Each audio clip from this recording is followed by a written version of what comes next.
the new deal for Naki, a player who had a slow start to his City career before you arrived, but undoubtedly is one of the mainstays of the squad now. Naki's a very important member of our squad and has been right the way through. So last year was difficult for him, but his behaviour and the way he was supportive of his teammates was exemplary. So I'm not saying that he gets a contract just because of that. I mean, he's a player who is in his 30s, but genetically he's not going to lose his pace. He's a good athlete, and he's got a very boyish outlook on his football. So he enjoys his football. He trains well. For me, it's a no-brainer. Just to give you an update, really, about the whole of the squad situation. So 3 players have been told that they won't be getting contracts next year. We've decided to do it early so that people can, if you like, try and find alternative solutions, because if we can do stuff in January, we'll need to generate the opportunity to do it. Whether that's players going out, which frees up a bit of money, or whether we can do something outside of that is I still can't give you the definitive answer to that. But what I will say is that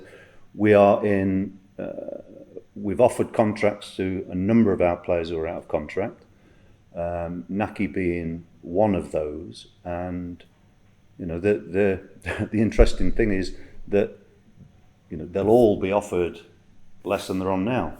That's where we are. Naki's very happy to re-sign, and I'm delighted that he's decided to stay with us, because I think not only will he remain a very important member of our squad, and he's a goal scorer, he's also very good at helping the younger players out, and so it's another positive side to what he is as a person. But first and foremost, it's about what he can do on the pitch himself, and he's still very ambitious, still very keen to have a successful this season. And he's one of those players who just wants to keep going, and it's a real positive story for us. So we'll keep you updated when we can give you further details about where other players decide, whatever. And there are a number of players still that we haven't made decisions on. So we're trying to look forward and plan forward, and at least players, if they've been offered a contract or whether they haven't, at least they know where they are. Can you tell us the players that haven't been offered? No, I just wanted to give you an update of what the process is of what we're trying to do. So I think it's important that those players get a chance to, they'll be in discussions with whoever about how they move forward. Were there any concerns about making those decisions so early, or communicating them so early, in terms of these are players you may have to use at some point? Yes and no is the honest answer to that, because there is there can be a danger, but the bottom line is, I think it's better to be upfront with people, and when you go into the latter stages of a season, what you don't want then is people being unsure of what their future looks like. So it also gives us an opportunity to hopefully accelerate doing some sort of a trading scenarios in January. I mean, I've said many times, it's not my favourite window, but I think we can maybe do something, or at least explore avenues that would give us a bit of a freshen up. Yeah, and is that a measure of the importance of doing that you've decided to take this action now, that you feel you need that little bit of change that would have been more difficult if you weren't able to move players on? Yeah, there is an element of that, if I'm absolutely honest, because look, it's the frustrations of us not being able to progress at the rate that we want on the pitch, is, you know, I understand people's frustrations, and I understand that there is a that we take a step forward and then we take a step back, and that's just it's where we are at the moment. But I still think we need to, the narrative that needs to come out of our football club is looking at what the bigger picture is. Yes, we've got to win more games, and we get our next chance on Boxing Day, which is a really good game for us. It'll be a tough game, but you know, we are trying to. I mean, the owners are you know, they're good people, and they would like to see as many homegrown players as possible. Well, actually, we're probably closer to that than we've ever been. But I'll be honest with you, it's through necessity and it's through circumstances giving them opportunities. So, and we need to cut the wage bill, but be competitive. So, the positive aspects of what we are doing at the moment is that there is a really strong bond between our academy. They are doing really good work in terms of producing players, and I think that will continue, not just in the short term, but in the medium and long too. And that's a very important part of the message. So going back to the Naki situation, that's where having good senior players is absolutely critical to getting that balance right. And look, we know we can't just keep adding young players. There's got to be an element of experience too. But I think making early decisions at least gives people, our fan base, an idea of what we're trying to do. Because I think, you know, there is we ask our fans to be patient, and they've been fantastic. I mean, there's going to be 23,000 plus on Boxing Day, which is, I think, a indication of the fact that the club of the fans are very much behind the club, and that's really important for us. So, you know, it's we need, I think, at times to be a bit more open with what we're trying to do. I say, not me, us as a club need to be more paint a more positive narrative in terms of what we're trying to do. And I think that's something that hopefully we can continue to do, and that's why it's important that the sort of moves that we're trying to make in terms of January are and moving forward for the rest of the season are very much out in the open. Before that, as you mentioned, it is the Boxing Day game, and a good game against a West Brom team. You know, you'll have very positive memories of the other game up at the Hawthorns, but a different manager and probably a very different style of team you're facing. I mean, Carlos, he's done fantastically well since he's gone over to the head coach sort of role, both at Huddersfield last year and since he's gone into West Brom. He's a very intense person, and I've had a couple of chats with him after games. You know, he's very, very much in the moment, and his style of play is to get really high intensity. And I think it's fair to say that he is now maximising the potential of the West Brom squad, which is a strong squad, and they will pose us a really tough challenge. But I think he knows that we can pose that for his side too. So it'll be a tough game for us. Thank you very much. Pleasure. Going back to the contract situation. Yeah. So there's 3 that have been told. Can you say how many have been offered? In the region, I can't give the exact numbers. So, but it will be about 7, something like that, 6 or 7. Okay, and those 3 have been told with regards to a possibility of movement in January. Is that what's kind of forced the decision to an extent? It's a, well, look, if they decide to stay here, they decide to stay here. But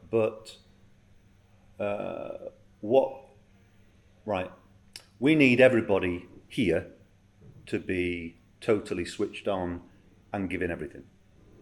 You know, we've had too long. I remember when I first came here, there was an air of lazy, don't work hard enough, not bothered about the team. And so last week's game, after the game, people then get upset when I have a go at players. Well, it's tough, I'm afraid, because we can't afford to have people under par, whether that be in training or in games, in terms of, I'm not talking about making mistakes now, I'm talking about having a drive to go and be the best version of themselves every time. So one of the big things for us is that we need to have I may as well just be upfront and clear with people. So there may be players who've been offered contracts who choose to turn them down and wait, but at least they know, and at least we have an idea of what their intentions are. Whichever way, they're going to be playing for a contract somewhere. And I think there is an awakening amongst players now that they realise that the days of getting lots of different offers aren't there.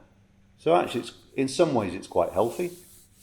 I don't have, I don't worry about stuff like that, because if players disengage with us, then they'll be sidelined, and hopefully we can freshen up a little bit in January. That's the idea. Whether it's doable or not will remain to be seen. But behind the scenes, there's been a lot of work going on. I mean, now that Brian Tinian is the technical director, and he's very much involved in the recruitment now. Now that gives us a totally different feel to what the recruitment department looks like, because he's a man of experience.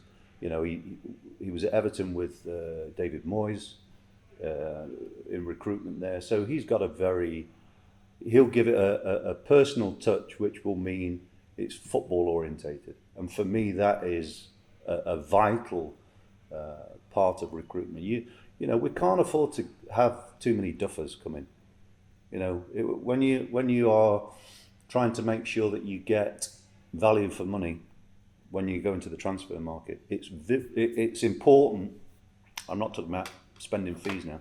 I'm just talking about getting the right people in. And technical scouting is one part of it, and it's you know, they are filters. So what I mean by that is, you know, there will be criteria that players are looked at in terms of statistics, but that's only one part of it. On top of that, you know, we need to know that we're getting the right sorts of people in. You know, and we, you know, this is, I don't want to sound critical, but we've made mistakes in the past. You know, and so we've paid a lot of money for players and not got value for money. And some of those players, or a lot of those players, have been ended up giving frees. And one or two of them we've had to pay to leave. Now that, you know, that is, when you've got owners who back and support the football operation in the way that they do, you know, that's not good. And so we have to cut our cloth accordingly at the moment. And so it's really important that when we do dip into the market next, whether that's a loan deal or whether it's a trade, whether it's a buy, whatever we do we need to make sure that we minimise the risk. But there's no guarantees. Of the three who have been so just to confirm, there's three who've been told they won't be staying at the football club. And then Antoine, we've activated his extension, which he knows about, and you know, we have to protect our interests. But so, and then Han Noah has decided he's going to run the clock down, which is his decision, and he remains an important member of our squad. So with obviously activating Antoine's extension, which I appreciate is obviously to hopefully keep him, but also it's an element of financial security with that as well. However, it's both. Yeah. So how much in January is predicated on, and I know you're not going to say who, but Antoine and Alex are the obvious candidates. Does there have to be a sale, because you mentioned trades, or can things happen without a sale? Yes, they can. But then you've got to remember that we still have to meet financial fair play regulations, and so obviously a sale would make that situation a lot easier to deal with. But the reality is, we would prefer to keep our best players. and this is always the difficult aspect of trying to paint a positive picture. Our fan base doesn't want to know that we're just looking to cash in on our best players, because why would they then look forward with any optimism? So what we have to do is try and get the balance right. And when players, so Han Noah's situation is a good example of that, where I would have, when I joined the club and you looked at the value of the squad, it wasn't massive. But Han Noah would be the one player that we were looking at and go, yeah, at that point, he's saleable, and no bids. And that's the reality of where football is. So players' market value is what somebody's prepared to pay, not what we think they're worth. And that's where the risk and reward of let's keep them. Because we want to, somebody like Alex Scott, for instance, I think benefits greatly from another full season here and next year. But that's not to say that somebody won't come in with a bid. We don't know.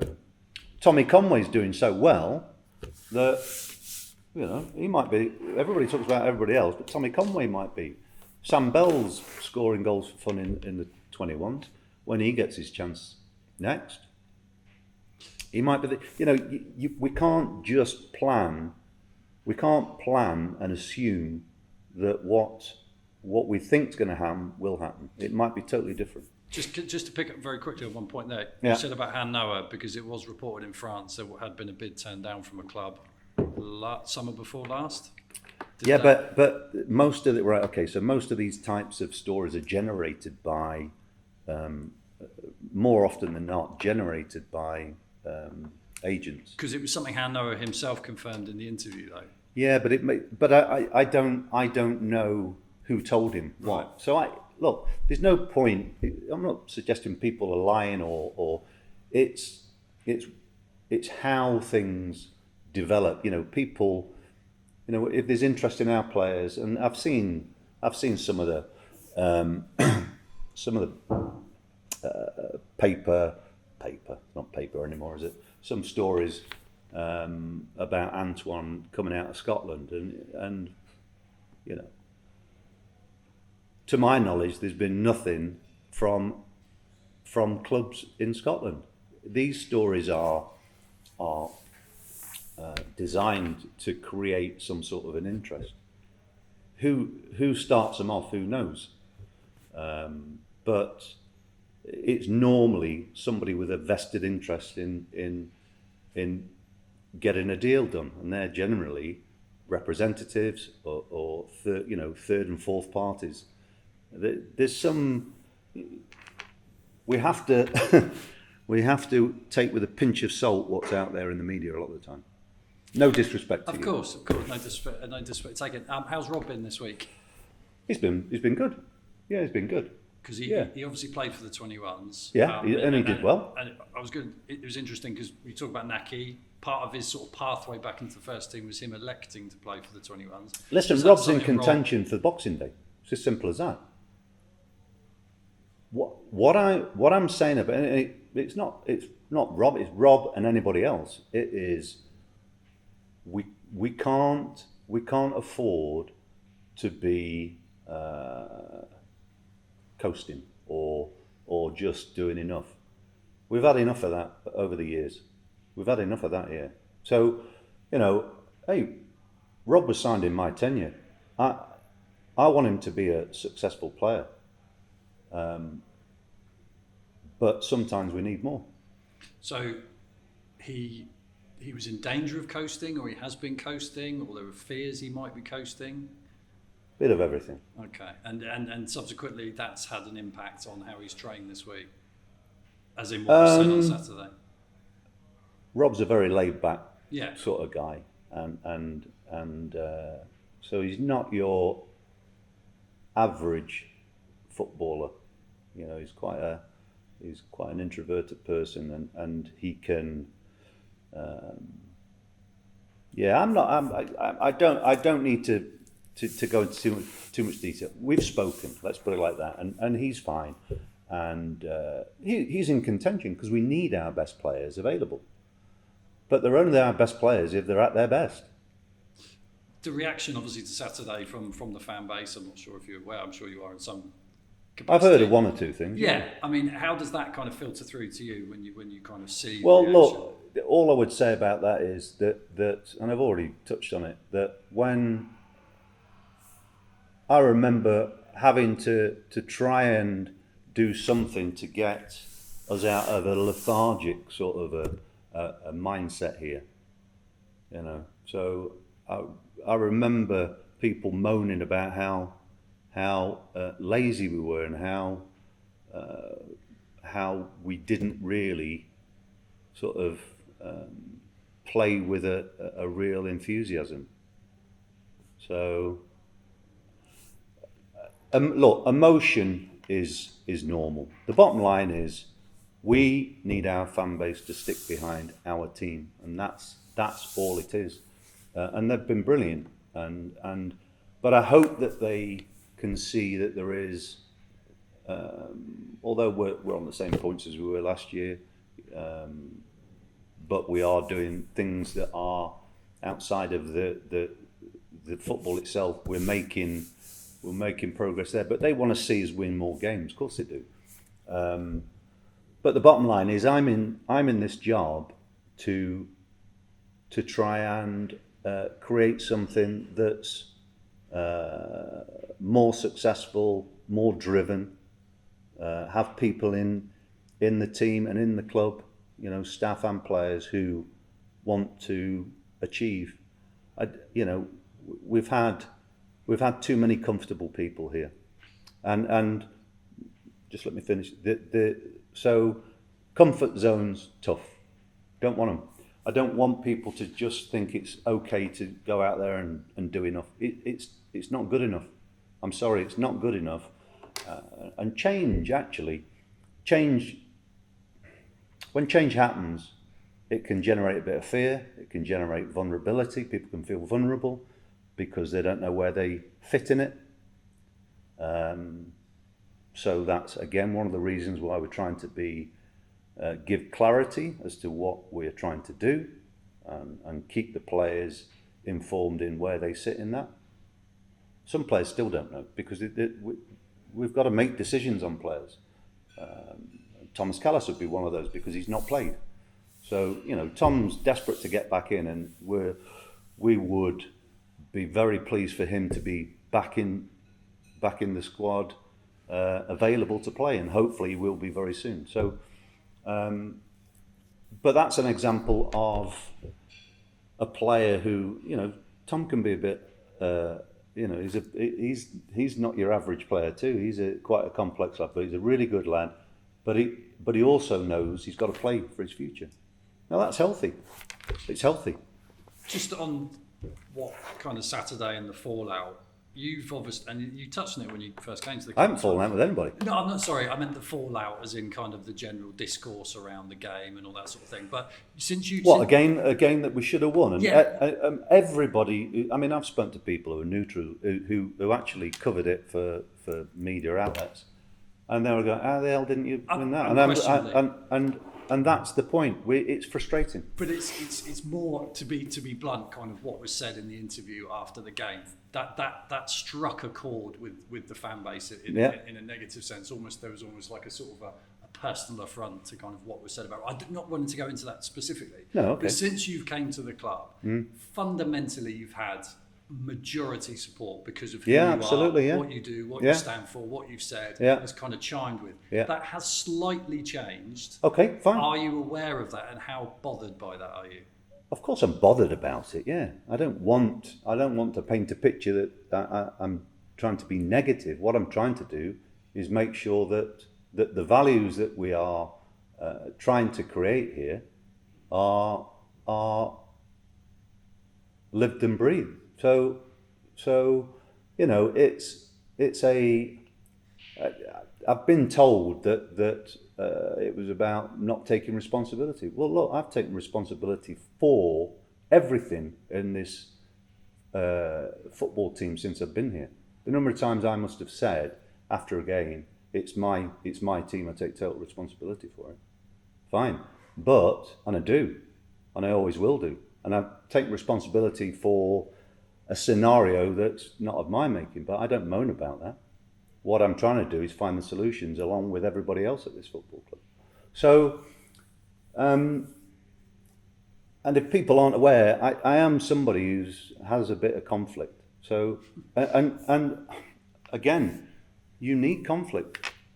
To make changes, there needs to be conflict. All I would say to our fans is look, we appreciate their support, and it's really important they stay behind the team.